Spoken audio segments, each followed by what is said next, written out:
Thank you for organizing this IC, sir, because it's so important to have an overview to ocular trauma. Ophthalmic trauma is an important cause of morbidity and disability worldwide. And we are a group of skilled and knowledgeable ophthalmologists with various subspecialties to share our experience in the treatment of ocular trauma.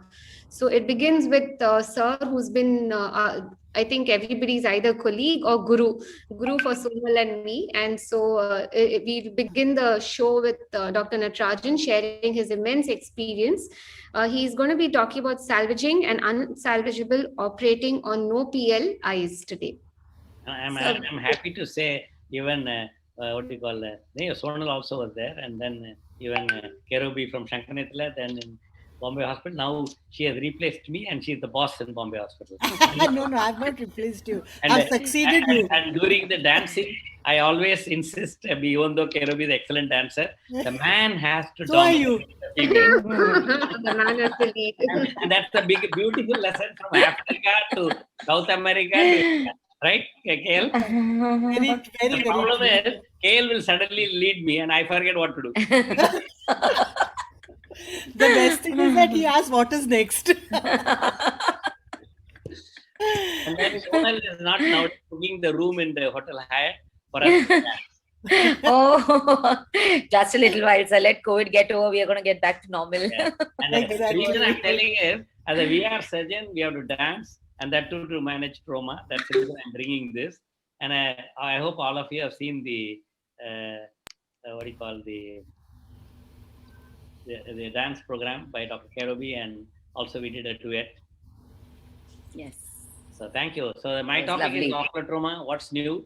Salvaging the salvageable and operating on no PLIs. And I think I'm doing it boldly for long now, and I'm happy to share that. So extreme trauma can include corneal edema, hyphema, cataract, vitreous hemorrhage, commotion retina, retinal detachment, associated with subretinal hemorrhage, which can lead to no PL, except aversion of optic nerve. In case if it's there, I think no point in operating. But other than that, I think the whole thing is to reconstruct an eye which is useful and preserve the eye anatomically and keep the chance of a functional improvement irrespective of an initial complete functional loss. Despite repeated surgeries, the risk of sympathetic ophthalmia has not risen above 0.1 to 0.3% in the last 4 decades. In 1984, despite common strategy, Michael Belkin, who's my good friend from Israel, advised not to enucleate an injured eye only because of the risk of sympathetic ophthalmia, and as long as the patient can be kept under observation.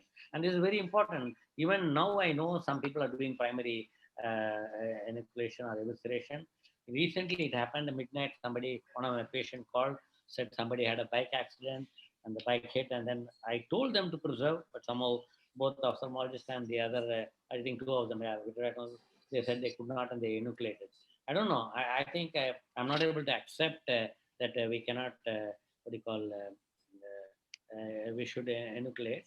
So, yeah, and I'm seeing the timer is there on. So I think I don't want to enucleate at all, however bad it is. And in 1980s, the treatment strategy was quite clear. If there's a little hope for a functional reconstruction, enucleation was advised to prevent sympathetic ophthalmia. Unfortunately, that is going on even now. And any eye that had lost the ability to perceive light was considered to be non-repairable, which is wrong. And I won't say wrong, which is not the current trend. So what is new is, this is some studies I'm going to give. So I believe evidence-based medicine. This is Bob Morris, the president of American Society of Ocular Trauma earlier, and Ferenc Kuhn, now the president of International Society of Ocular Trauma, has published.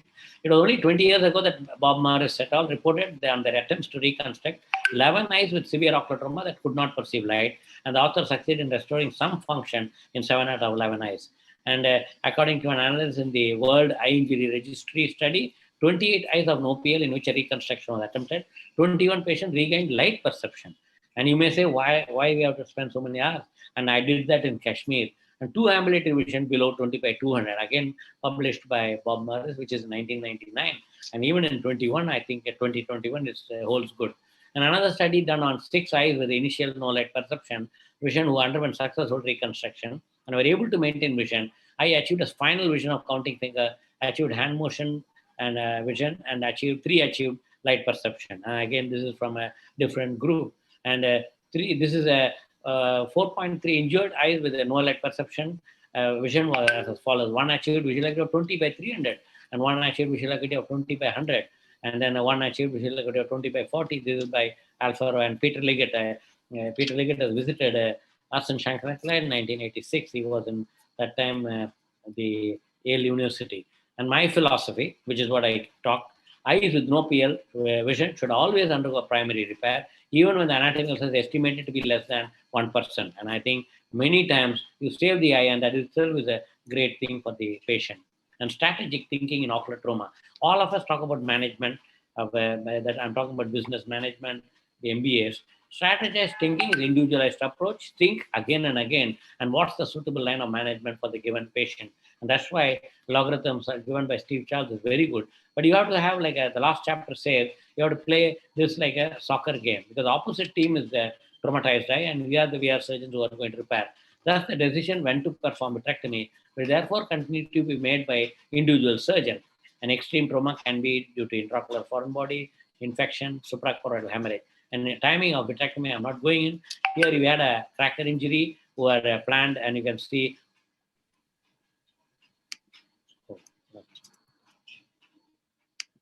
Okay, the video is not working. No.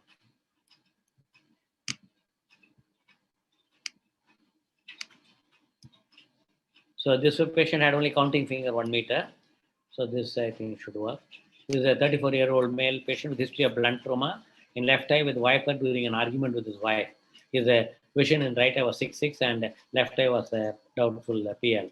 And the first surgery, globe exploration, AC wash, and second surgery, 25 gauge with oil, and third surgery, vitreous lavage with the silicone oil, which I'll show you. So this was finally the vision had retina. You can see retina is crumpled. I still feel like going and making 2-3 endo chandelier and go and do a 3D surgery to open up this, but I don't know.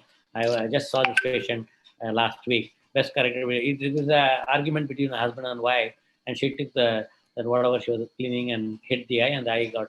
And at least the eye looks good. That's all I can say. And surgical management, traumatic endophthalmitis, and again this is with the keratoprosthesis. You can see this is a 24-year-old with a stone injury, and what happened? None of the videos are working.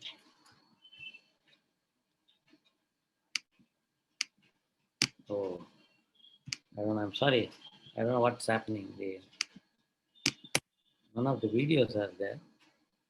Maybe I think I should take some other video. In the meantime, how much time I have? So about 3 minutes. Can I ask the second speaker to talk, and I take back the video and show only the video? So anyway, with this talk, I want to say that don't enucleate or eviscerate primarily. Repair whatever, however bad it is, and then even if the sclera is gone, in case you have a preserved sclera, do it. So maybe I have 3 minutes, which I can show the video next. So you can call the next speaker, Supriya. Sure, sir. I think Dr. Sujata has not joined us yet. So let's go on to non-accidental trauma, shaken baby syndrome by Dr. Karobi Lahiri. Dr. Karobi, ma'am, over to you.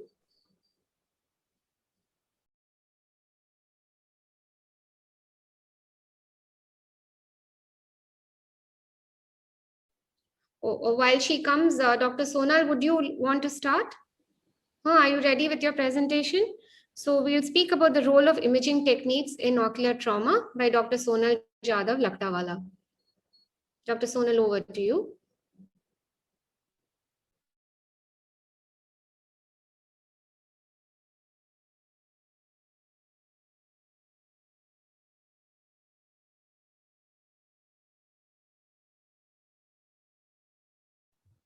Ma'am, you need to unmute yourself. Yes, I've unmuted.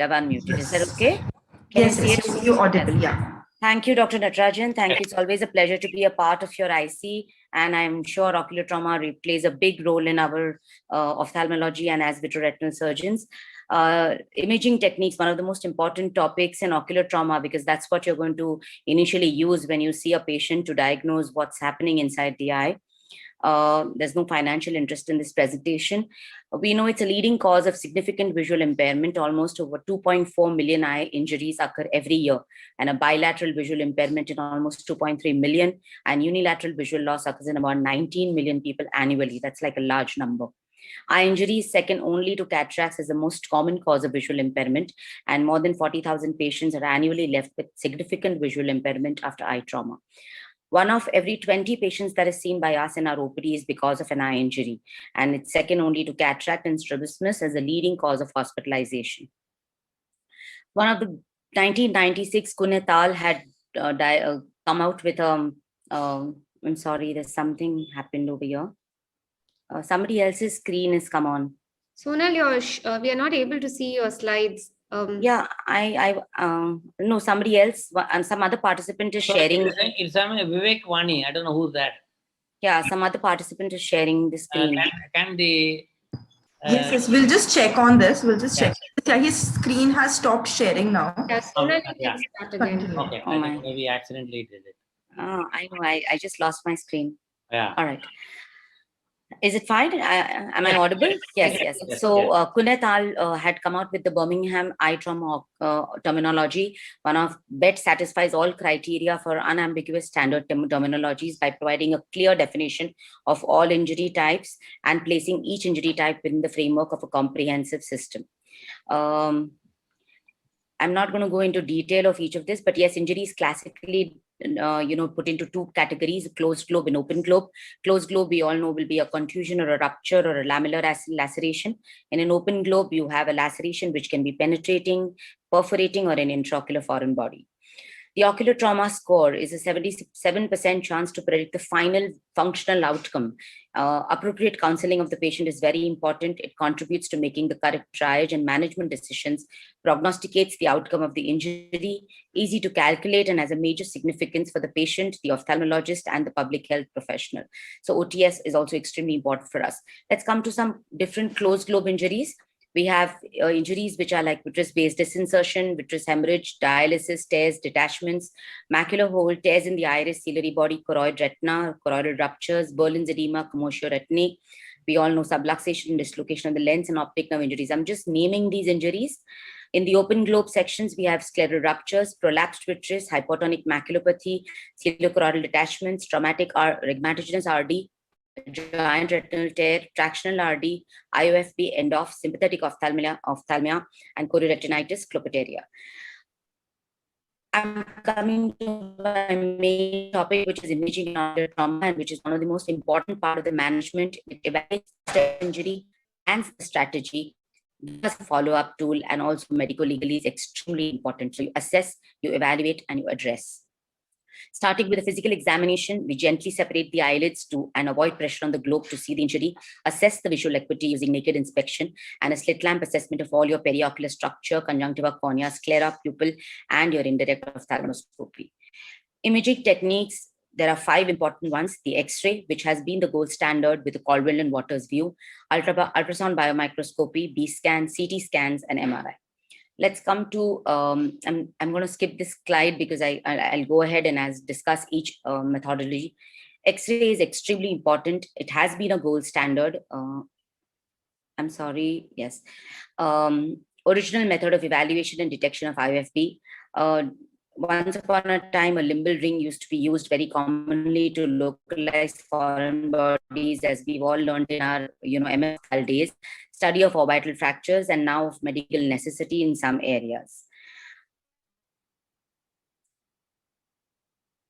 Is the slide going ahead? Am I audible? Hello? Yes, Sonal. Yes, Sonal. Yes, okay. Sorry. I was actually losing it in the middle. Okay. X-ray orbital radiography is commonly performed on ophthalmic patients with a history of exposure to high velocity particles and a suspected or a clinically seen IOFB.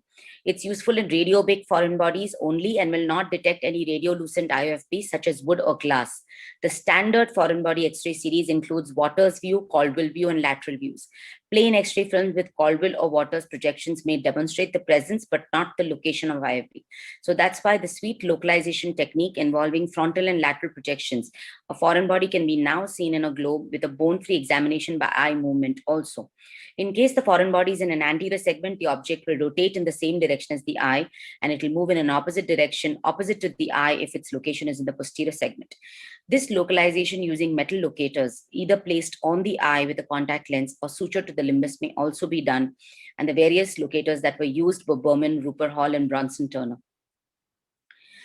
So we've done this in our MS Ophthal days, and you classically see a teardrop sign in a blowout fracture, and you see classic an IOFP that is there in detected with the metal locator. And we remember how we sutured these rings and saw the foreign bodies in these cases with X-ray views. UBM is another important modality. It uses a 30 to 100 megahertz safe, effective, non-invasive method, best avoided in an open globe. It's valuable adjunct in the evaluation of small foreign bodies in the anterior segment and pars plana, and in evaluation of the lens and the angle. It's useful for finding non-metallic foreign bodies and determines the depth of a visible foreign body. You can also see other structures. You can see the angle recession. You can also see if there's any iododialysis or a cyclodialysis. You can see the location of your lens, whether the PCIOL is subluxated, it's in the AC. You see a presence of IFB. So UBM is a very, very important modality also for all of us when we are dealing with trauma. Ultrasound has been, again, a very important modality. It has been a very simpler gold standard modality, detecting multiple conditions like hyphema, traumatic cataracts, vitreous hemorrhage, showing you the spontaneous PVD, associated RD, traumatic end-off, detection and localization of intraocular foreign bodies, differentiation between serous and hemorrhagic choroidal attachments, and follow-up is extremely important with B-scan, especially when you have a trauma case where you want to intervene after a little time. After the primary repair, you continuously go on doing B scans, and the last B scan is exactly done before you're going in for surgery. A suspected posterior exit wound will also be picked up with associated incarceration of intraocular content. B scan can give us false negative results if there are small IFPs, or very large IFPs if they're located anteriorly, or if there's IFP of a wood or a vegetable matter. And a false positive obviously happens with air or gas bubbles, also in presence of IOL. It's a useful tool in localizing IOFP and to determine if the object is metallic. It can be performed carefully in case of an open globe injury. It's useful in determining the extent of the damage, presence of a retinal detachment, double perforation, as well as in detecting foreign bodies that are not seen on X-ray studies, and can give us an idea about the nature of the IOFP, round or spherical foreign body, intraocular glass, air or glass. So it is important to ascertain the nature of trauma, rules out the possibility of a foreign body, insists on plain radiographs, try to identify the normal structures, refrain from bold diagnosis, and I said a repeat USG, important before a scheduled surgery. B-scan, as we all know, it can pick up scleral ruptures or a peripheral retinal tear, choroidal detachments where you can see kissing choroidals in this case, or probably an undulating membrane, which is PVD with echoes in the vitreous cavity showing vitreous hemorrhage, or a taut membrane retinal detachment showing you either a closed funnel or an open funnel RD on B-scan. We can pick up a dislocated lens on a B-scan. We can also pick up intraocular foreign bodies, which are either in the vitreous cavities, mid-vitreous, sitting on the retina sometimes, and you can locate the foreign body in which segment it is. And it can also tell you in an orbital foreign body with increase in the shadowing in the orbital areas. So there are some limitations of the B-scan. It's not very much recommended in open globes.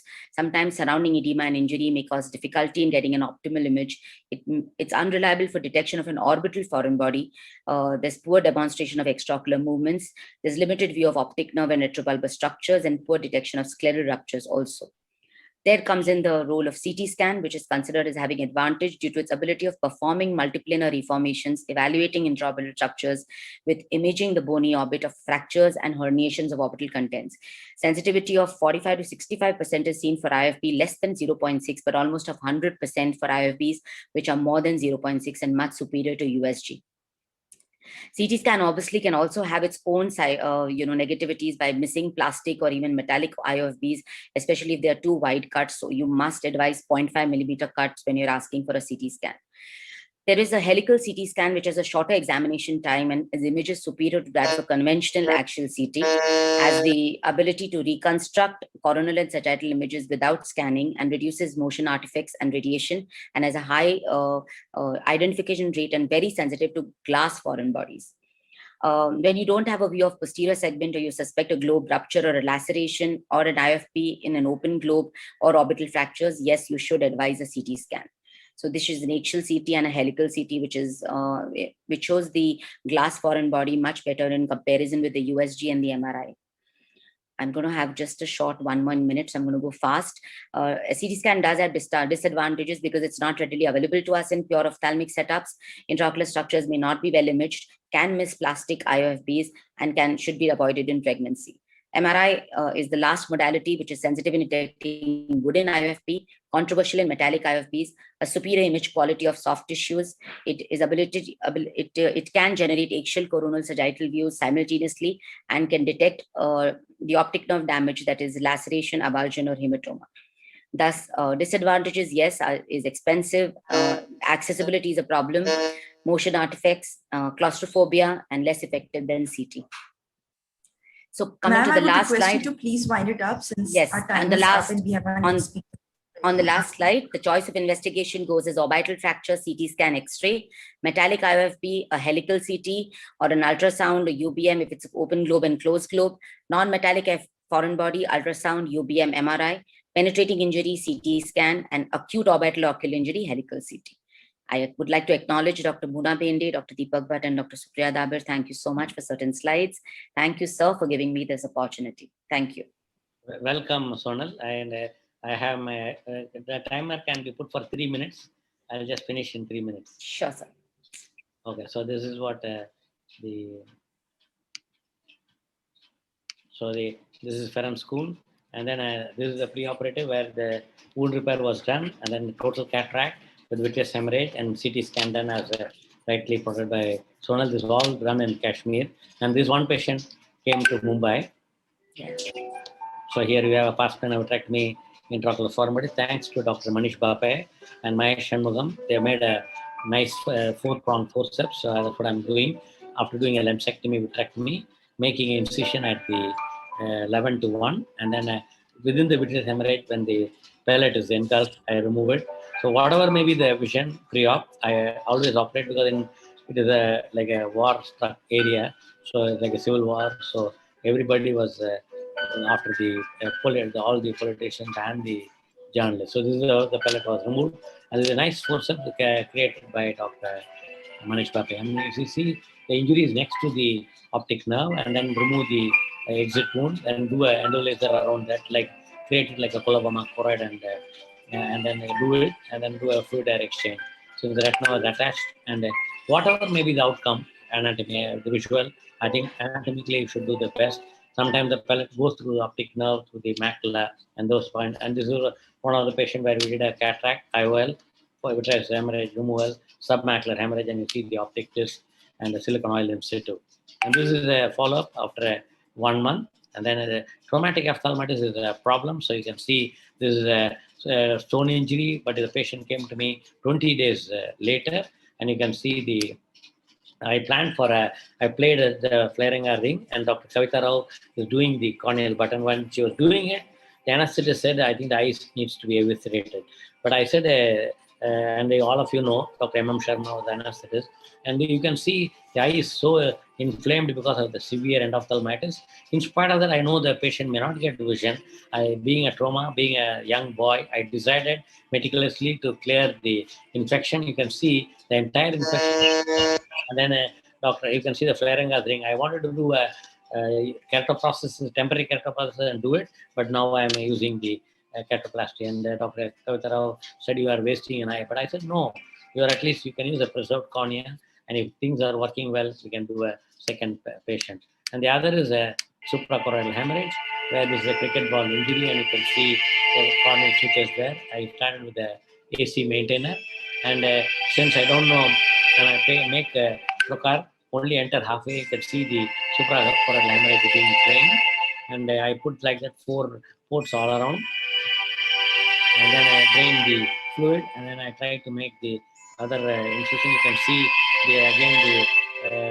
we don't know because of it was like a kissing corneal and the ultrasound. Subretinal fluid. Suprachoroidal hemorrhage. And then you can see that one more posteriorly. So the intraocular pressure is maintained through the intraocular pressure through the AC maintainer. And then you can see all the things are drained. And I make a 3-port through the limbus and then proceed with the vitrectomy surgery. So however bad the injury is, you can see post-operatively counting fingers in that eye, 1 meter, and that was the thing. Thank you very much. So you can call the next speaker, Supriya. Yes, sir. Excellent video, sir. You've set the bar so high for the rest of us now. Wonderful presentation, Sonal. Thank you very much. Lovely images. Now, I'd like to call on Dr. Karobi Lahiri, please, to speak about non-accidental trauma, shaken baby syndrome.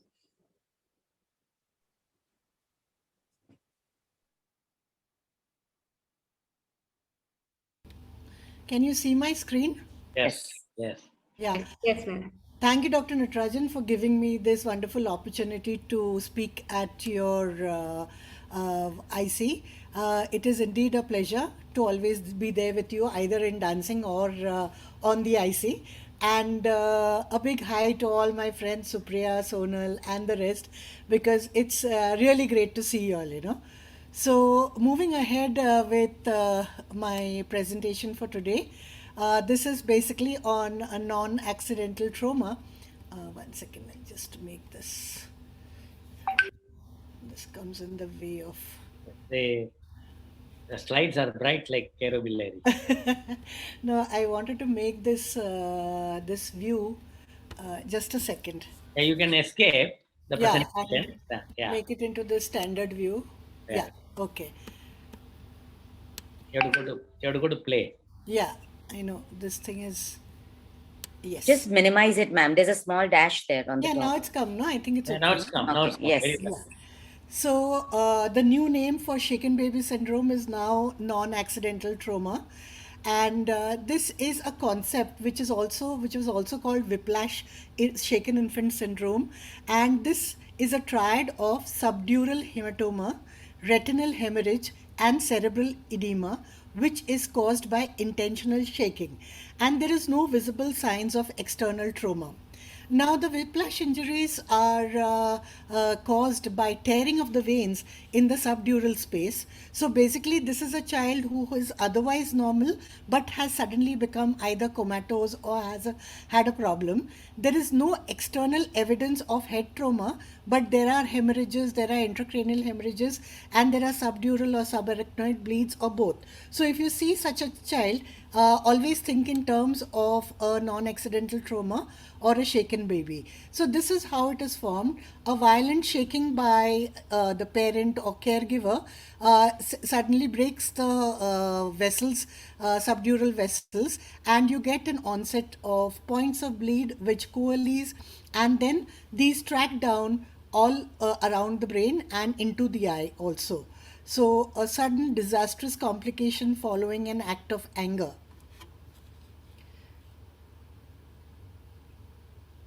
So this is how it is caused. And what happens? There is neuraxis damage. It causes apnea, hypoxia, cerebral edema. There is raised intracranial pressure. There is raised perfusion pressure. There is ischemia, and there is axonal injury.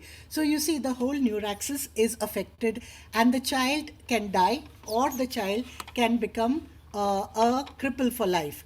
Now, why these babies are shaken? Due to either frustration or stress, lack of parenting skills, lack of support, if there is fatigue on the parent side, and lack of connection to the infant. So this shows like there are in abroad, 50% of offenders are natural parents, but some are also the mother's boyfriend. Now, the common symptoms is extreme irritability, decreased appetite or feeding, vomiting, no smiling or vocalization, rigidity, seizures, difficulty breathing, comatose, inability to follow movements, and lethargy. And the clinical signs of a shaken baby is subdural hematoma, retinal hemorrhages, cerebral edema, skull fractures, diffuse axonal injuries, subarachnoid hemorrhage, and a black brain, which is because wasting of the brain due to lack of blood supply to see, and this is generally seen on the CT or MRI. Now, there were 20 eyes that we have had over a period of 16 years, and of 10 patients, and male to female ratio was 6:4, and the age varied between 3 months to 6 months. Now, what were the symptoms that we encountered in these patients? Either the head was turned to one side, inability to lift or turn head, and in all these, the parents have said that the child was okay, probably a day before or whatever, or whenever they have come following the injury, they have said that the patient is okay. Pinpointed or dilated unequal size pupils, blood pooling into the eye, bulging or spongy forehead, no smiling or vocalization, poor sucking, rigidity, semi-consciousness, lethargy, decreased muscle tone, difficulty breathing, seizures or spasms. Now, in our cases, we had 16 patients who had retinal hemorrhages, both superficial and deep. 2 had subhyaloid hemorrhage, 2 had hemorrhagic RD, 1 had a retinal detachment, 2 had hyphema, 4 had subconjunctival hemorrhage, 1 had a black eye, along with a retinoschisis behind. So this is how sometimes the patients present, where they have to be in the NICU because they are pretty bad and it requires the acute phase monitoring in the NICU. And this is later, when the child is better, that we look into the eye and do something about it. So these are few of the victims. The anterior segments and shows a small hyphema. Another case where there's subconjunctival hemorrhage and there are hemorrhages in the posterior part. And in the posterior segment, we have retinal hemorrhages, detachments, and a retinoschisis, which you see in this photograph. Another few pictures of the subhyaloid hemorrhage, and this is a hemorrhagic retinal detachment where you see the kissing choroidals in the ultrasound that you see on the right. So this is just a small this of one of the patients where the child had a hemorrhage over the macula, and we are doing a vitrectomy to kind of clear this up. And this is another patient who had a hemorrhage on both the sides over the macula, and this way it is slightly cleaned up, and there is a small bit remaining over here which we left behind because it was on the nasal side. And this is another case of vitreous hemorrhage where there was no view of the retina except a very hazy view of the optic nerve, where you do the vitrectomy and clear out as much as possible. Now, this is a few of the patients who were this. You can see the frightened look. They have all these kind of bizarre looks, and this is a child who is inattentive. There is no attention span. This is another patient where most of the blood has cleared, but a small bit still remained in the posterior pole in and around the fovea, and that is the ultrasound plate. And the treatment which was done was injection of long-acting gas and anti-VEGFs were done in 2 patients. Injection of TPA and gas was done in 2 patients. Drainage of subchoroidal hemorrhage with pars plana vitrectomy and silicone oil injection in 2. RD surgery with vitrectomy in 3. Submacular drainage not done in any. We cleared it from this from above the macula, and glasses were given to 9 patients out of 10. So it is often fatal, and the thing is that it causes severe brain damage resulting in lifelong disability. The estimated death rates are between 15 to 38%. So the thing is that when they range from, the prognosis depends on the severity, and it ranges from total recovery to severe disability. So 1/3 die, 1/3 land up with a severe major neurological condition, and 1/3 survive in good condition. And they have neurological impairments where they have learning disabilities, seizure disorders, speech disabilities, hydrocephalus, cerebral palsy, and visual disorders. These are things which are done to kind of find out at the beginning. And how can it be prevented? That you have to like sort of tell tell the patients, the parents, that when a baby cries, put the baby down, watch somebody, try gently rocking the baby or giving a pacifier or shush it or swaddle it. Or if you're so angry, you just leave the house, exit the house, and then come back after 5 minutes, because the thing is that your initial anger goes down. So this is a condition which requires a multidisciplinary approach where you involve all branches of medicine, whether it's emergency medicine, intensive care, critical care, neurosurgery, neurology, ophthalmology, orthopedics, radiology, pathology, pediatrics, and family medicine, and also allied health professions, because the rehab is also very important in these patients. And you require other services like police services, legal services, and all that. So like, I think a whole gamut is involved in the rehab. Now, the focus is to improve the health and the mental health of the patient's speech and language, infant stimulation rehabilitation. And this is done because there are several kinds of this. You get ADDs, ADHDs, global delays, dyslexia, learning disabilities, cerebral palsy as long-term consequences of these children, and they can have memory loss and developmental delays and hearing impairments, paralysis, and seizures as this. So the rehabilitation was done in 9 patients where this was the list, that is cerebral palsy was 4 patients, autism 1, ADD 1, and I'll just go into they do a sensory integration and a neurodevelopmental therapy. This is a child who's a CP who's undergoing neurodevelopmental therapy. Now he's learned to walk. This is one classic child who was better before, but then after he recovered, he used to babble like this.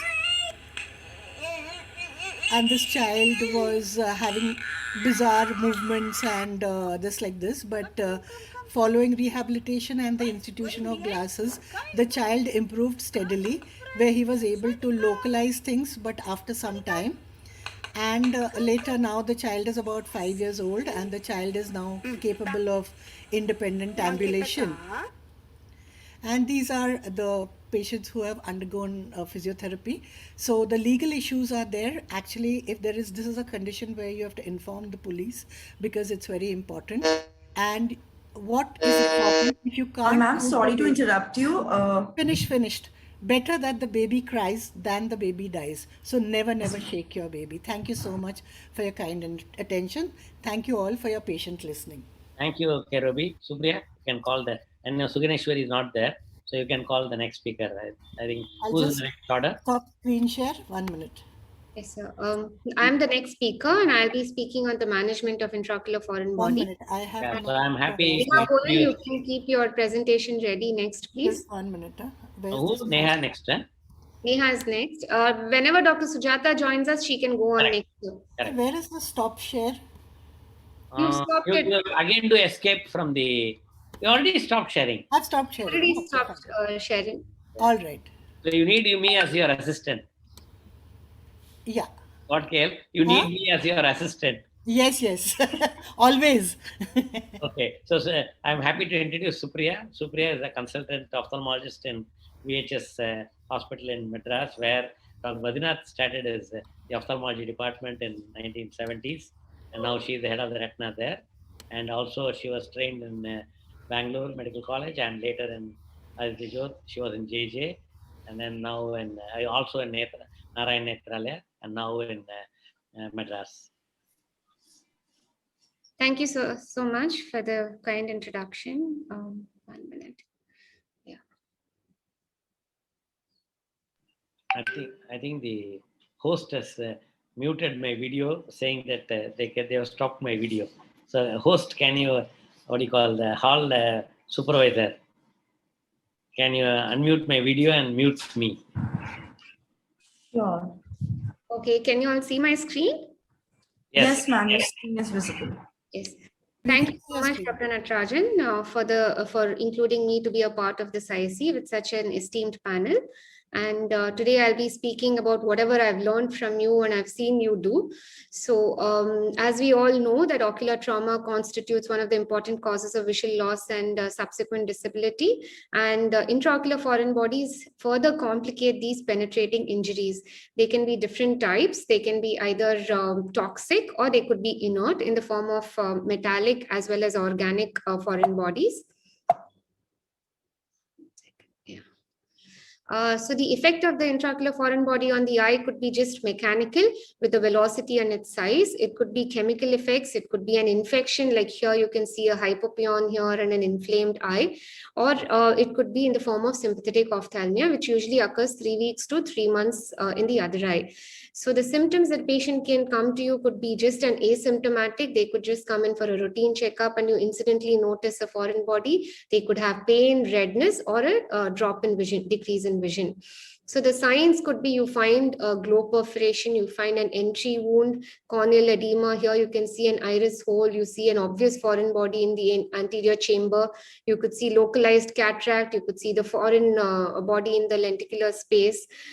These are the various forms. And looking at the retina, you could see a foreign body sitting on the retina in the vitreous cavity. There could be vitreous hemorrhage, retinal detachment, retinal incarceration. And sometimes there could be the worst case scenario, it could be compounded with infection or endophthalmitis also. So there are special foreign bodies which can cause some other effects in the eye, like for example, copper, and this causes extracellular deposition in the limiting membranes as a KF ring or a sunflower cataract like here. It could cause metallic particles in the anterior chamber along the vitreous membranes, as well as on the retina on the eye limb like a greenish hue. Now, iron can also cause these chemical reactions directly around the vicinity of the foreign body or indirectly. It can form a rustring in the cornea. It can cause some form of aniridia in the iris, not aniridia, sorry, atrophy of the iris leading to heterochromia. The pupil could be non-reacting, mid-dilated, and can cause sclerotic cataracts. In the retina, it can cause this pigmentary changes in the periphery, leading to peripheral constriction of the fields, night blindness, and abnormal dark adaptation. People could mistake this as a atypical retinitis pigmentosa also, or an old settled retinal detachment. ERG shows it could be extinguished, or it could be a negative ERG. Detection of a foreign body is history forms the main crux of the whole thing, asking the nature of the injury, the circumstances, then whether there was a foreign body there, a likelihood of contamination, the force of impact, and the pre-existing ocular conditions. So the ideal way would be detection of the foreign body by direct visualization, the way you can see it here. Or you could use the various imaging modalities that Dr. Sonal has already spoken to us about. It could be to begin with, just an X-ray to pick it up if it's metallic, or you could do a CT scan if the patient's able to afford a CT would be ideal. And as she said, we could miss certain wooden foreign bodies or if they're very small. And an ultrasound would be ideal also because it gives you the other local pathologies, whether there's vitritis, vitreous hemorrhage, retinal detachment. But in an open globe, it is controversial. So if we do it, we do attempt it very slowly and gently and by a senior retinal surgeon or a senior retinal fellow preferably. So the management, the general principles is careful examination, preventing further damage. You do give, like any injury, there's prophylaxis against infection and tetanus. The primary aim is to restore globe integrity, as Dr. Natarajan has shown with his previous videos, and IOFP extraction if possible in the primary sitting itself, and the treatment of whatever concurrently is involved in the eye. So primary wound closure, usually the entry site is in the cornea, 65%. It could be in the sclera, or it could involve the cornea sclera like here it is. That is a little, that's seen only in 10% of the cases. And as I said, we would attempt to remove the foreign body in the primary setting. Now, I'm just going to share a video to show an external approach for the removal of the foreign body when it's embedded in the ocular codes. Here you can see how the muscles have been tagged, and the scleral wound has been sutured so far with 70 Vicryl.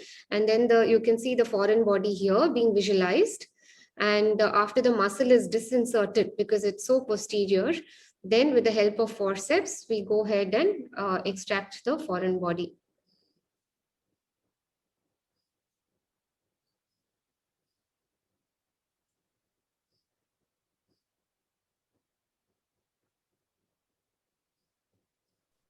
And then go ahead and suture as posteriorly as it is possible with 70, then reinsert the muscle and close the globe.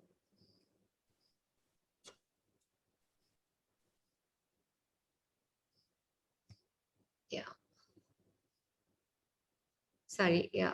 So if the foreign body is inside the eye in the vitreous cavity, non-magnetic are usually more difficult to remove. If it's small, inert, very close to the optic nerve, it may even be watched. If it's magnetic, it's easier to remove. So you do a 3-port vitrectomy, make 3 sclerotomies, clear the vitreous, all the attachments to the foreign body. If it's magnetic, you can use a magnet, and then you do a handshake technique where you transfer the foreign body to the foreign body forceps. And then if it's a smaller foreign body, less than 5 millimeters, you would prefer to remove it through the sclerotomy itself. If it is a larger foreign body, then you would want to make a separate limbal incision and remove it. So this is a video that I'm just going to fast forward along. So as you can see, it was a glass irregular foreign body. So after doing a complete vitrectomy, I put in a PFCL bubble, but unfortunately it went over the foreign body and didn't really help to float it because of the density of the foreign body. Then I've used the 3-prong forceps here to try and, because edges were irregular, I thought maybe that would be able to hold the foreign body, and I've attempted that. But unfortunately, I couldn't get a good grasp of it with the 3-pronged foreign body holding forceps. And then I went in with a regular straight forceps. Yeah, and that brought out the foreign body with the help of the straight forceps. And then as you bring it on, I've made a scleral limbal tunnel here. So this patient actually had an IOL. So what I've not shown is the explantation of the IOL in the beginning of the surgery. And I've kept that wound, opened it again now, and then removed the foreign body using the handshake technique where your retinal forceps hands over the foreign body to your lens holding forceps, and then you bring it out. And then at the end of surgery, so not all patients need to be left aphakic. We can actually help these patients. And this was a large foreign body, so I prefer to remove it through the limbal route. And anyway, I had removed the IOL and prepped it already. Then the capsule was intact in this patient. And so hence at the end of surgery, we could actually implant the IOL back, the 3-piece IOL, and then suture the wound. So the patient is doing extremely well, was 612 at his last follow-up, and it was sutured.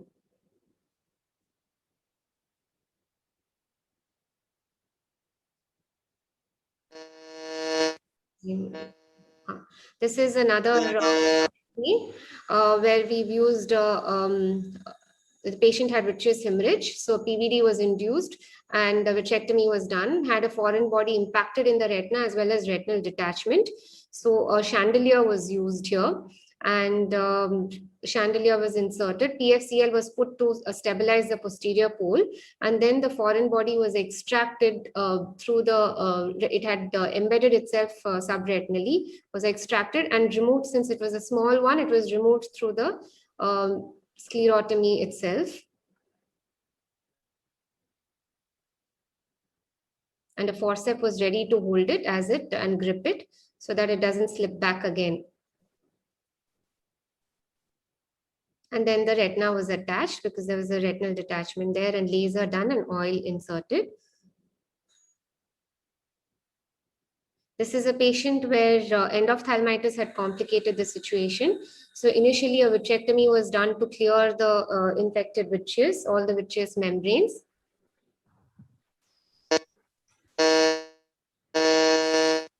Ma'am, your time is up. So if you can just conclude the session. Yes, I'm just doing that. We have a little time since we lack a speaker, but anyway. Inaisha, there is one speaker who's not there, so we have some extra 9 minutes. So don't stop anybody. No problem. If we have some extra time, then ma'am, you can continue. If the speaker is not coming and presenting, then you can continue. One speaker is absent, so we get 9 minutes from there. And I'm just concluding. Sure. So the ILM forceps, I had to just broaden it a little so that it fits into, so that it's able to pick on the foreign body because it wasn't opening up wide enough. And then this foreign body was removed, as you can see here. And this needed a limbal wound also. This is the handshake technique where we are making sure that the grip is not lost and it doesn't fall back into the vitreous cavity again. And then this will be my last, sorry, not this. This is the last video where I'm, again, this patient had endophthalmitis. So vitrectomy was done to clear the infected bridges.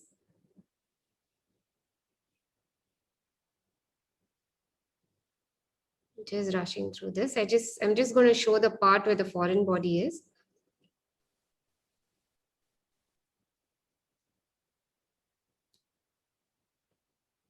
The view is hazy because of the cornea as well as the vitritis, which is being cleared now.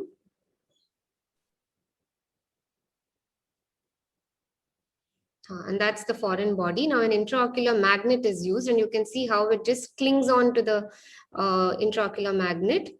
It just jumps up like that. Yeah. And then it's removed through the usual route. It was a small enough foreign body, so it could be removed from the sclerotomy wound itself. Again, the handshake technique, making sure that we don't lose the foreign body. Yeah, so the complications could be, as discussed, cataract, retinal detachment, endophthalmitis, sidrosis, and sympathetic ophthalmia. The prognosis depends on the initial visual outcome. As Sir said, the time of the surgery, earlier intervention, whether retina was attached, detached, whether it's vitreous hemorrhage, infection, the mechanism of injury. And the take-home message is prevention is always better than cure. So to educate people, promote use of eye protection, especially in cases of occupational injury, a high index of suspicion for the foreign body, and early surgical intervention saves vision.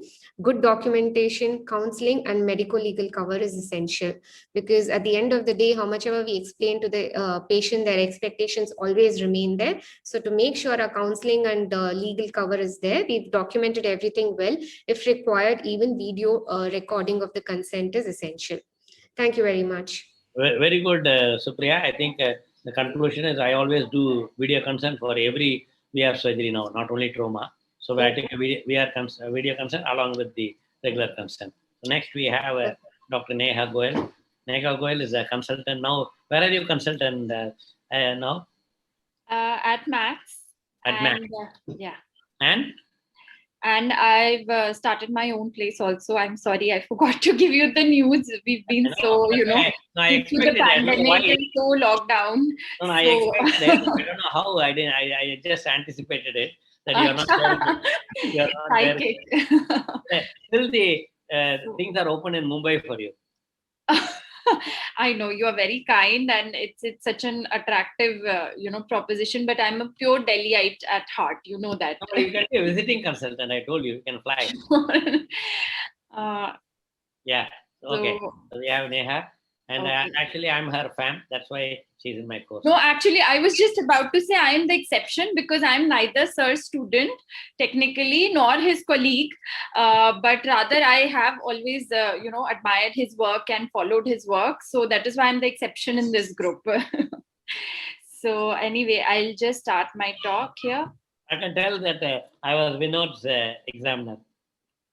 Yes, we'll do that once we stop going live.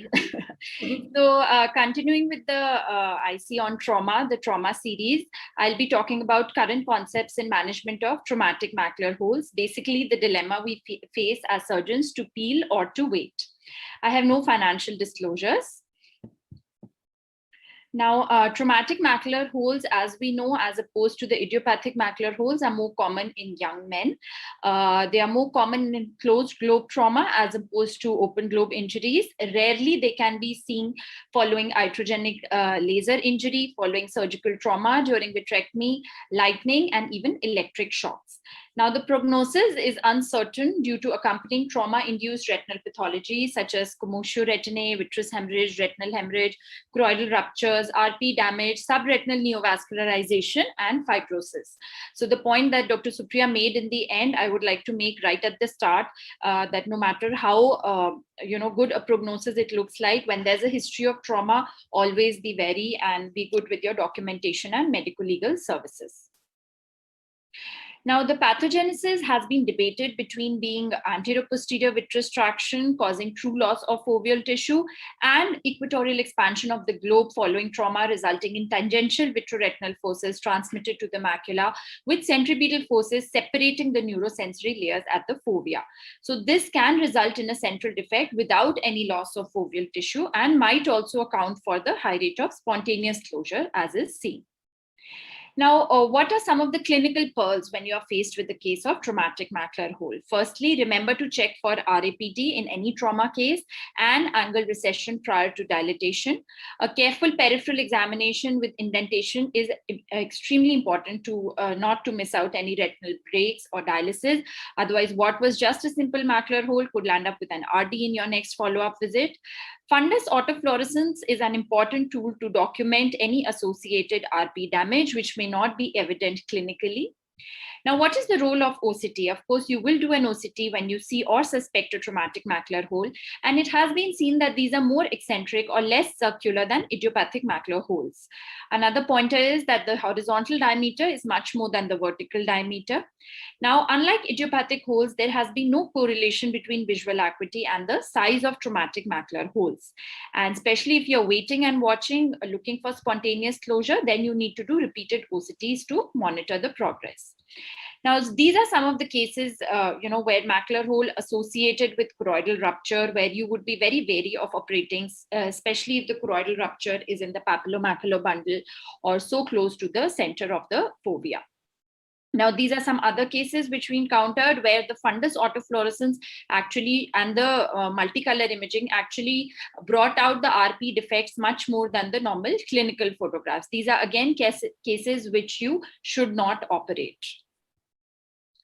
Now, coming to the point of this talk, whether to wait or to peel. So why this question? Now, it has been seen that there is a high rate of spontaneous closure of traumatic macular holes, especially in children, where up to half of them close spontaneously, and young adults, where up to 1/3 of them close without any intervention. This is most commonly seen within the first 2 months of injury.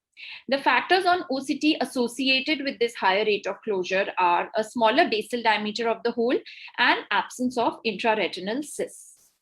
Now, see, this was a patient, a young male who presented with subretinal hemorrhage and a very small macular hole on OCT, you can see. And this is follow-up after 1 month. You can see there is closure of the hole with restoration of all the retinal layers. Another patient with a post-traumatic macular hole, and here you can see the spontaneous closure has occurred. There is some increase in the RP atrophy, which was present away from the fovea.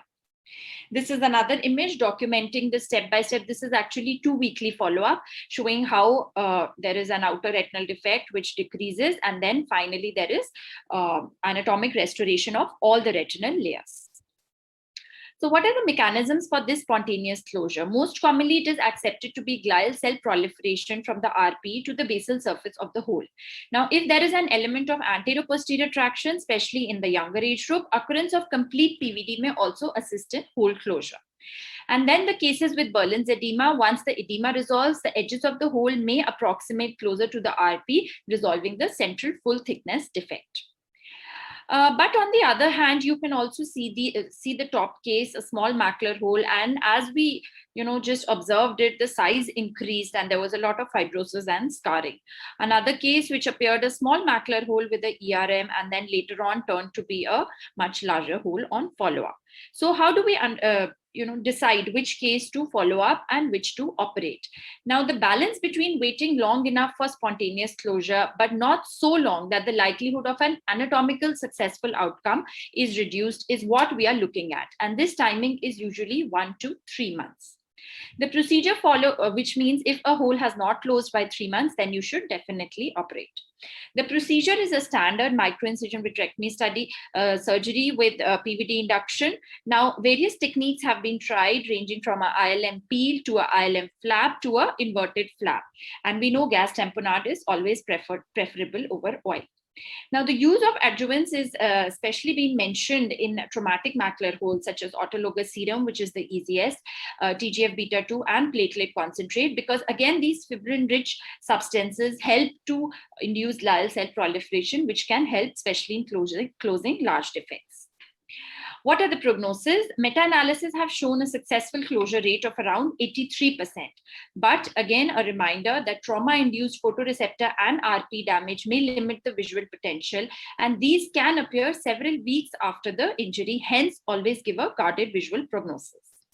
EZ attenuation on pre-op-OCT and a worse presenting visual acuity are associated with poorer visual outcomes. Now, this was actually a good prognosis case, a small macular hole in a young male, and after surgery, you can see the EZ, ELM, they have all been restored. Another such patient, this patient went an inverted ILM flap technique, and again, you can see some closure, and this is despite a small choroidal rupture in the papillomacular bundle. Now, this was a case of a post-traumatic horseshoe tear that we encountered. And even after surgery, there was a lot of scarring, even though the retinal integrity was achieved.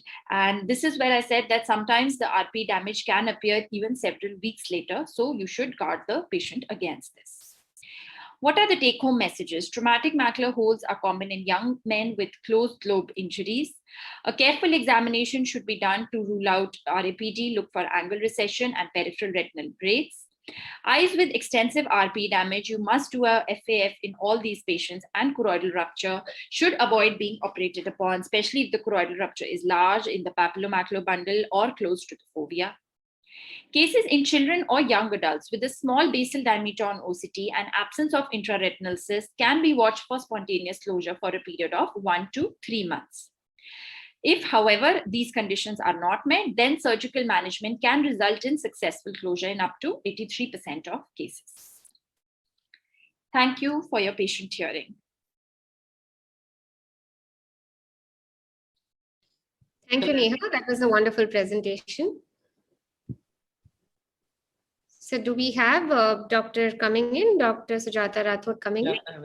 No, I told her maybe she was giving a talk, she said. I can, Okay. but in the meantime, I think We can have we a can discuss, discussion. starting from Aerobi's mind, Sonal, and Neha's. And an excellent presentation. I always love, because you always publish and then talk. So that's the reason I want you to come. If you not come, at least visual, what do you call, through the our internet, I mean, through the Zoom, I think we should do some papers together. Sure, sir. Like Supriya Sure, anytime. no, we should do on trauma, because trauma, we have a lot of data. And That's true. just now I put in the group, in the chat, that we have published in along with Rupesh and Annette from Australia. Sure, On perspective. IGS. You can Springer's, it's experimental and experimental ophthalmology. Clinical and experimental, CEO, clinical and experimental ophthalmology. So I think starting with probably Aerobis, in the meantime, I'll call Sujata. You can just talk to, you can do a discussion. I'm just calling Sujata. You have any comments, Neha, on Aerobis presentation? Then we'll come to Very nice presentation, ma'am, and it's such a I would say untalked about subject, and so horrific, you know, that it's really, I mean, hats off to you for managing these little babies and taking so much care of them. You know, you went right up to the rehabilitation and all, seeing that even. So how would, ma'am, apart from the points that you said, say, you know, differentiate it from accidental trauma? I mean, where would you suspect that it has been inflicted upon, or even say a case of Terson syndrome will present with such similar hemorrhages? See, the thing is, the most important thing is that to differentiate it from accidental trauma is that you have history of trauma over there. Here you have no history of trauma. You don't have any history of any kind. And see, what happens is that if it is the parents who have done it, you know, the simple parents will come and say like, you know, ro raha tha, aisa kiya, waisa, फिर ऐसा हो गया. But there are people who try to hide also, you know, they try to put the blame on somebody else. And suppose say somebody else has been taking care of it, then they'll say idhar rakha tha, and that this is what has happened, you know. So the most important differentiating point is that there is no history of trauma in these patients. The patient was absolutely fine the day before. the occurrence of the problem, and then the patient comes in a very bad state, in the sense that to have from a normal, absolutely normal child to a comatose child is something like, unheard of. So when these things come, you have to keep the non-accidental trauma or shaken baby in mind, and you have to probe accordingly, because you have different types of people that you're dealing with, and sometimes it's the drunken husband to the husband, because the child has been crying so much, he shakes the child, and then the mother comes with the baby and she's trying to shield her husband. Lot of scenarios which occur like this, and after you get this, you generally, in these kind of patients, when we admit them, we always inform the police that, that there is such a baby, because the thing is that if you don't inform them, then it becomes binding on you. If you have detected it and you have not informed, it is different. Yeah, if you've not detected it and you're just treating it as a case of who's got injured, some closed globe injury, and got a vitreous hemorrhage, and sometimes babies may just have an eye manifestation without having much of brain manifestations. So there, but generally it's always accompanied. It never comes, as only an eye problem. The eye problem is what we deal with much later. And what was the second part of your question? No, that's what I was asking. Is there anything clinically in the eye which differentiates these hemorrhages from, say, an accidental? The eye It's basically findings. the history. Yeah, I mean, it is Yeah. like a patient coming to us with a vitreous hemorrhage and this. And many times the hospital authorities don't allow you to do it. Because I remember there was one referral from another hospital where like the child belonged to a American diplomat, and the thing is that very hi-fi patients, and the child had come in that comatose state. We were called to see this child in the NICU, in the ICU, and the thing is that had all the classic signs, and the parents were being very edgy about giving the history, and they said that the child hit the corner of the table, and that's how he fell. But you won't get such an injury with the corner, and you will get some injury on the this, either a bruise, because it was a fresh case, either a bruise or a cut or something. Nothing was there. The child was absolutely fine, and the child was fine in the sense was in the ICU, but nothing visible externally. So that gave us the this probable diagnosis that this was a shaken baby. So then we didn't say anything to the parents, because you have to be very circumspect in these cases. Went to the authorities, I mean the treating doctor. I told him that, see, this is the thing, this child is definitely a shaken baby. Now you decide what you have to do. On my paper, I will write it as this, then you decide whether you want to cancel it, you want to report it, or you want to tell your authorities. So he did that, but the hospital was not in favor of informing the authorities. They said, no, it's just, this is a foreign diplomat, we just treat the patients, try to get the babies out, and that's it. So I said, so my job was over, because the child had just hemorrhages, like dot and blot hemorrhages all over the retina. So I said, anyways, but the child didn't survive, died after a few days. What's the kind of prosecution the parents face, ma'am? Like, say it In is India, nothing. nothing. I'm No, telling there's you, no child nothing. services See, that because what happens is that either when you inform, it gets treated as, हाँ ठीक है, they'll come and take a history, and then there is no follow-up. Or sometimes if the parents are a little high funda, then they go and, they bribe and, get it this. And like I said, in the hospital, some hospitals don't want a bad name. They don't want to make their patients unhappy. So they tell the doctors that don't inform. during COVID, since most have been indoors and all that, during the pandemic and lockdowns, have you noticed an increase in the trauma, ocular trauma in pediatrics? No, actually, the thing is that the last child that I saw was about a year back. That was this case which I was mentioning. That was, I mean, just before the lockdown. It was exactly on the 1st of March, the day we had our this, we had a symposium that day. I'd got a call on that particular day, to see this child. Sonal and I were just sharing a session a Yeah, couple weeks ago. yes. Someone presented that the number of cases of trauma in children have pediatric population have increased during COVID So Yes. Okay. I don't know Yeah. your thoughts on it. Well, Yeah, because everybody's at home and getting on each other's nerves, no? So you give them one tight slap or you push them or something like that. See, there might be cases, but it is what gets referred to you. So hmm. you really don't know whether they have increased or not. I have not seen any patient in this COVID period. Yeah, which I thought it was very surprising to have pediatric age group cases increase in COVID period, because most of the children are in the house. There's no, otherwise you have these brawls happening in the school, and like with young kids, or you may come across injuries. Brawls don't So happen in the house. yeah, I mean, but you don't have so many children in the house, There's a no, ma'am. publication in I there's a think- publication. No. This is the Nairobi. point of getting on the children, getting on the Nairobi, parents' there is a nerves. publication. Nairobi, Ken? Yes. No, there is a publication in an Italian journal.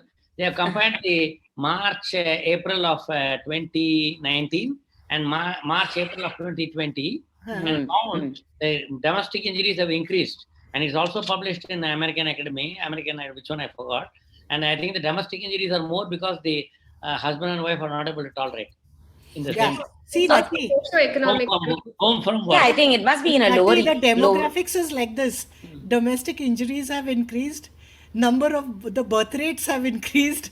The number of ROP affected children have gone down. What do you say, Surya? Who are in that thing, and all the injuries are happening. And I think last month was the month of prevention of injuries by sports injuries in the airports. And American Academy also is now highlighting for July as a trauma prevention for cracker injury, because July 4th they have. I can't believe there's a publication in the last month on 28,000 medical records they have taken of firecracker injuries on generally, and then about few thousand have eye injuries. I don't know. I thought in the US you cannot make a firecracker, but I don't know how they have. And we have to compile, and I think that's where India will have more, both the holy than firecracker. So I'm actually planning to bring a PIL to ban firecrackers in India. We should publish that. I think unless we publish, I think the courts are not going to do it. There was Anisha was working on one paper when she was in her college days. I mean, in her PG days on the firecracker injuries. But generally you get them from Sivakasi. Correct. This was some other Chinese-made thing where these bombs used to explode. In the face. So a lot of injuries as a result of that. But I don't know. She must be still having it. She didn't get a chance to publish it or whatever. I don't know what she's done with it. Okay.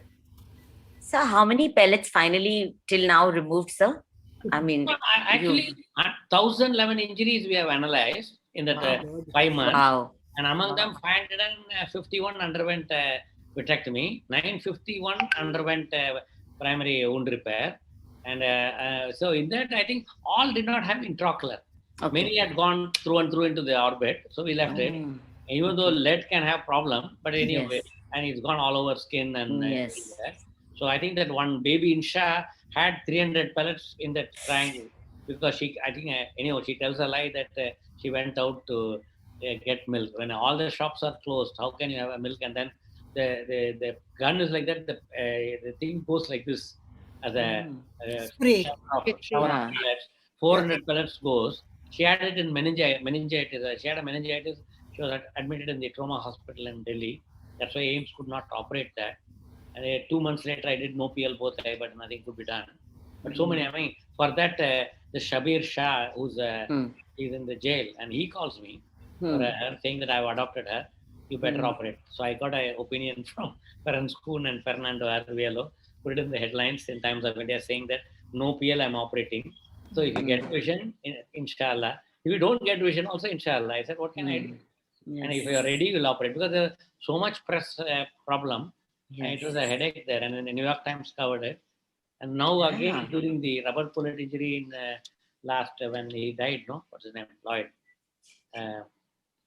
the between the police and the black police and the what's Clive, what's Lloyd is?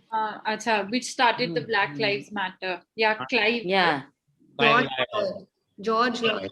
Yeah. Something like that.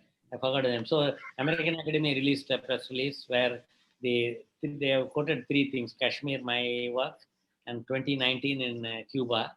and then Chile, and then Santiago and Chile, they had a public, and then America. America had a lot of. I don't think they have got any eyes back because they are not publishing also, and they don't want to talk about it. You know, they are actually making advocacy to prevent rubber bullet injury. Even recently, you know, I don't remember which meeting, the doctor, I forgot who's there, anyway, American big guy, he said he has operated, he said the government is very rude in doing. I said, we are here as a science and we don't want to talk about it. I don't know what is the club disbursement, the crowd disbursement, which is a problem with tear gas also. And even tear gas injures the eye. Nandi, you must be having a pellet museum, no?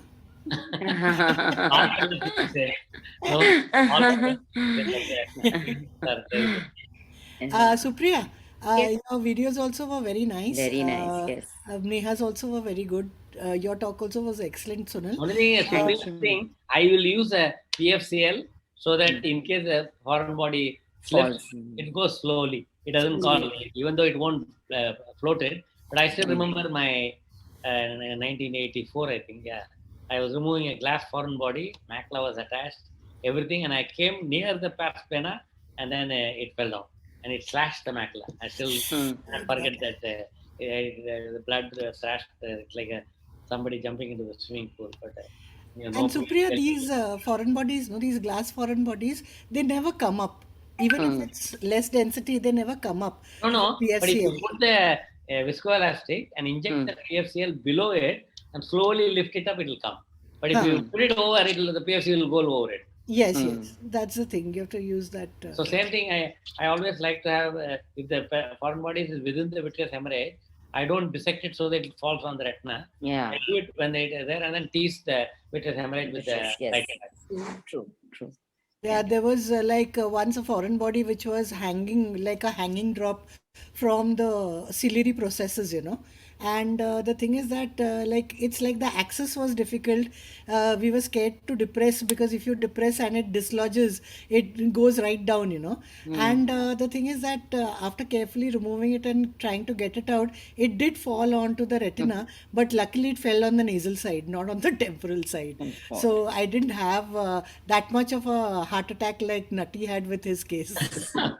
And Kerovi, remember when in Bombay Hospital there was a fan blade hit that and the fan blade was hanging like that? Yes, I remember that We went to case. the neurosurgery to remove it. Yes, And you believe that patient eye was shifted and the fan blade went between the. In between, yeah.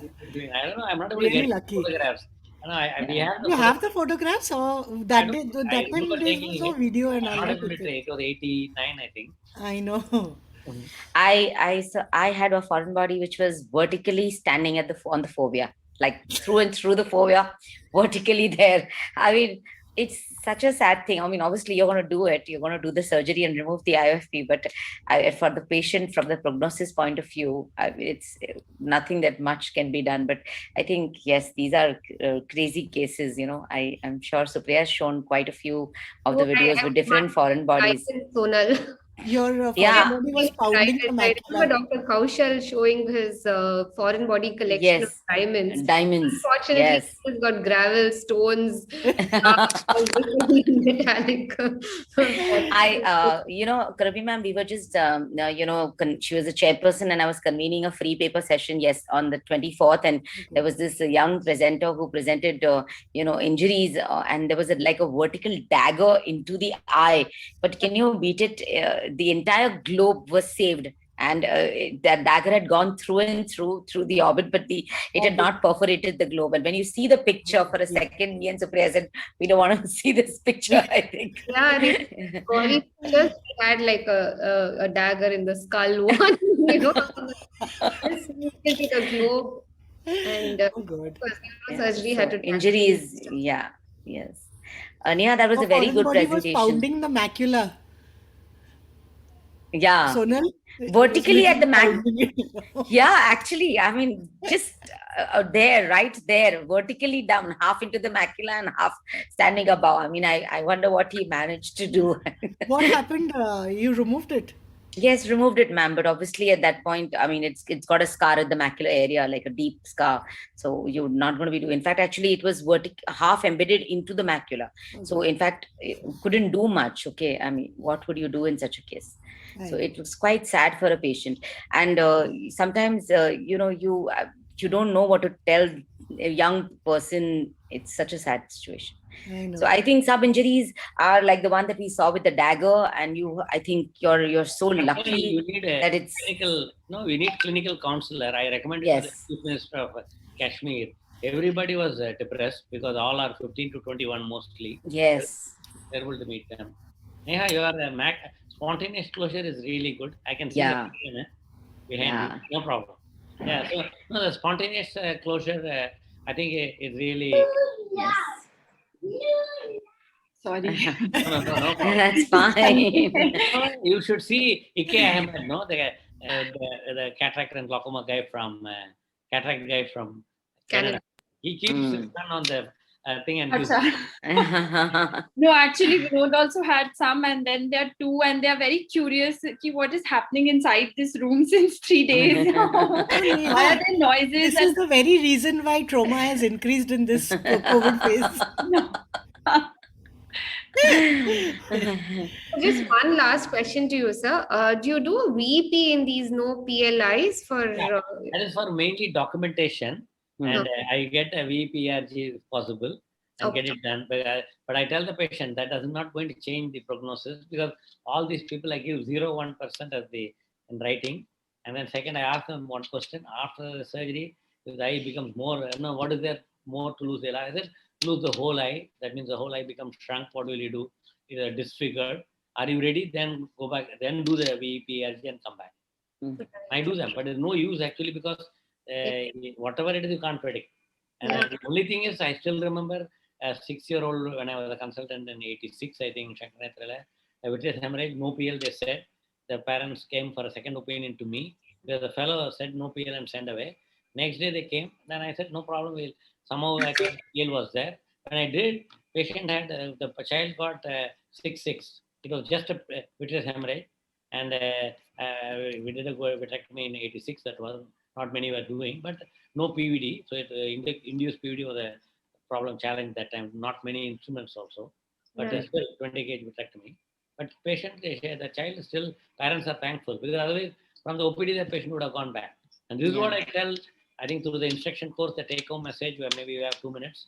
The take-home message will be: if you have trauma, whatever best you can do all the principles of surgery, like cornea means use 10-0, whatever you can, restore the globe, and next day send it to any surgeon which you can't manage, and medical legally also you're safe, and call the surgeon and tell, I'm sending, prognosis bad. Don't tell them like XYZ will do a job. I mean, people come here with no PL and expect me to do miracle. I said, some patients are seeing, but not all.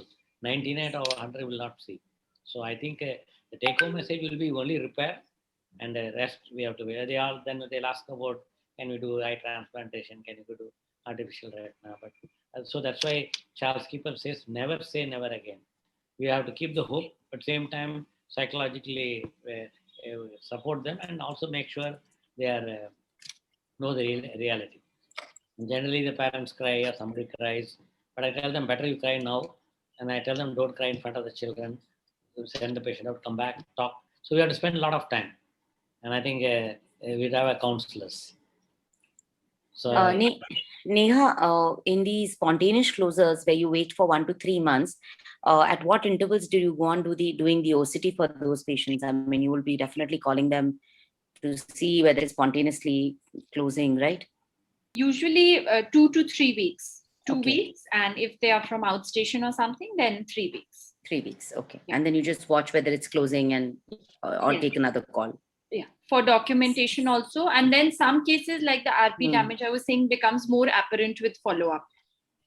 And fundus autofluorescence at every visit, or NIRR imaging, whatever you have, but some infrared imaging. Whatever.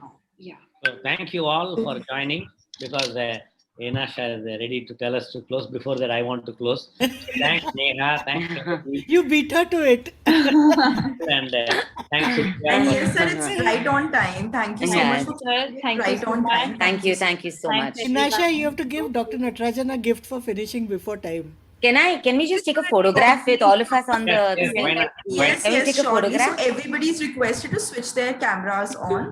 So we can take a screenshot and will be shared with you. Everybody can just switch your cameras on. We'll Thank take you a so much. screenshot. Inasha. Thumbs up. Yes, on the count of 3. 3, 2, 1. It's done. We have taken a screenshot of all of you. Thank So that will be shared to groups as well as on WhatsApp. And thank you so much. It was such an informative session. And thank you for concluding it on time. Thank you, Natarajan sir. Thank you, ma'am. Thank you, everyone. We Thank can you. now proceed towards our next session. Thank you so much for Nice.